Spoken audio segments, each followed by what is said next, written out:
Today what we're doing is we're opening up Anne's birthday present, which was a heatwave milk warming machine from Ag in Alberta, and it comes from England. It's a pail product, which is now Shearwell, I believe, but Ag shipped it to us.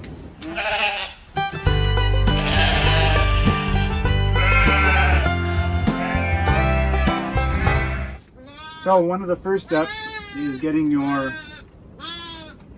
nipple adapters installed, and they will just screw onto this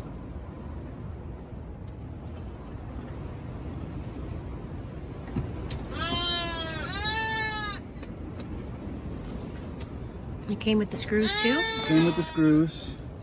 So you just need a Phillips screwdriver. And then we screw 3 screws in each one.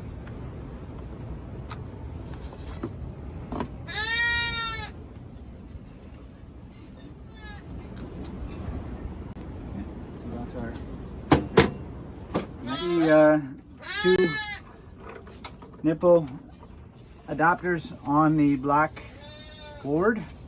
Now the nipple just slips on there, and we screw down tight like that. Both our nipples are installed. You can see on the back, this is where our lines are gonna hook in. So here's the one-way check valve that we showed you earlier. The line will just push on like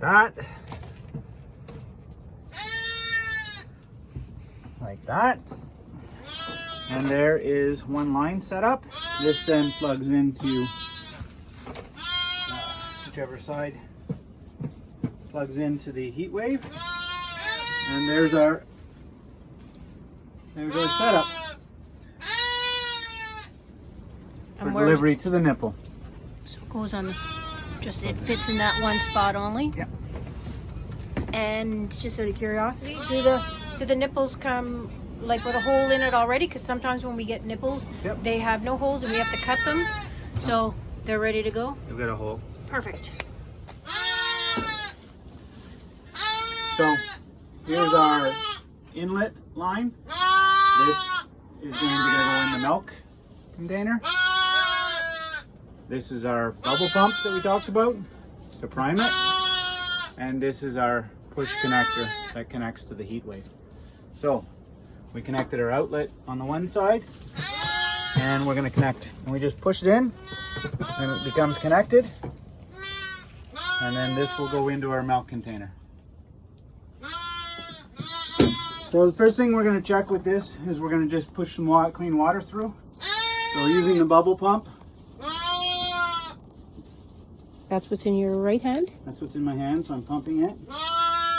And we've got the... Oh, so you have it in the black pail and the other end going into the white pail? Yeah. Okay, so your hand is pumping it. I'm just pumping it through. Okay. This is how you prime it. This is how you clean it. And right now we're just flushing it with some clean water.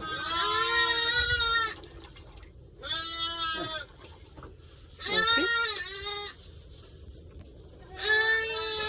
Just done that. Now what I'm going to do is, so very important, the whole idea on this is that it uses a warm water bath to warm up the milk to the temperature you set it at. So what we're doing here is we're pouring some warm water into the reservoir to make sure that the blue coils are covered.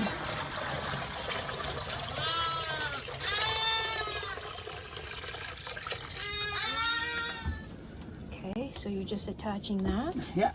Because we have taken that black board and attached it on the other side. Yeah. So I'll go in there and show you that.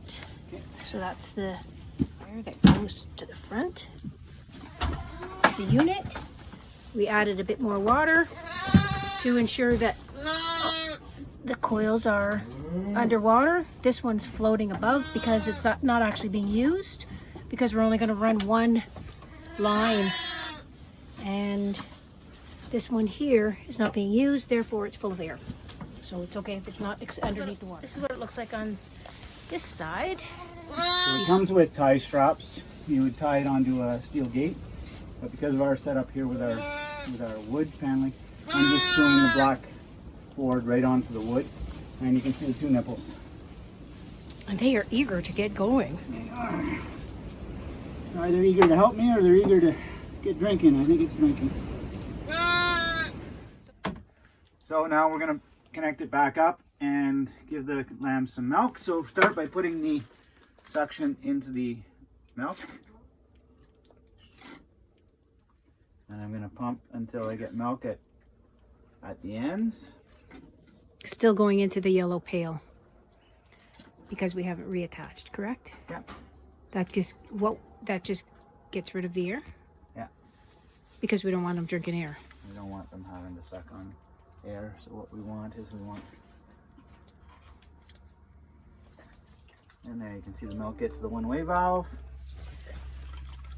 And now we get milk at the fittings. So we'll put them back on. And it's warm, I can feel it.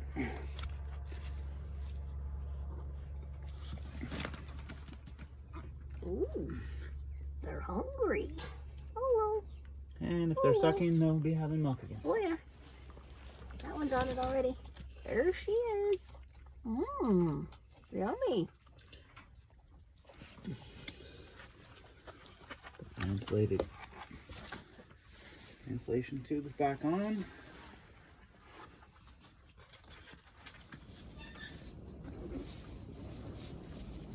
This is the first feeding.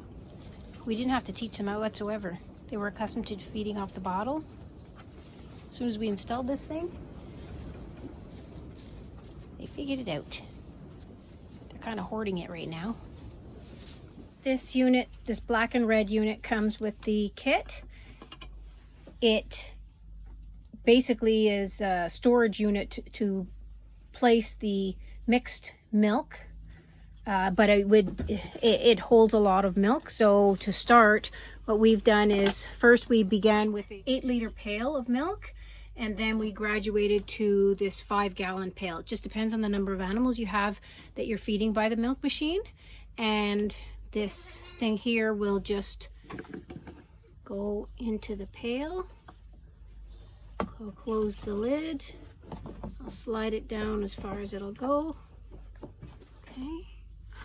And then I simply, well, it's just going to be like that because it doesn't fully close, but the milk is contained. There's no flies or anything that's going to get into it, which is a huge plus. One other tip is that you feed, it's designed to feed your bottle babies on a 24-hour schedule. So what works best for us is we mix the milk for 11 o'clock a.m. once a day. Prior to that, we come out, we clean the machine, and then we attach the new milk for a 24-hour period based on the number of animals we have at that time in the bottle feeding area.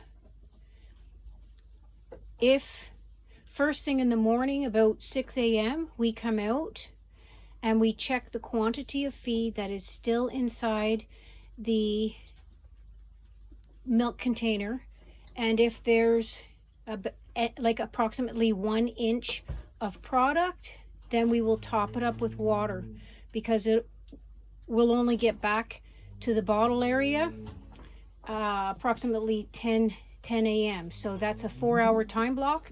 We do not want the animals to go with sucking on air through the nipples, and drinking water will help them, still help them as they want to drink. So it encourages them to drink some water at the same time. The trick is you do not want the unit to run empty. And according to the package instructions, you set the thermometer to 122 degrees and it takes care of the rest.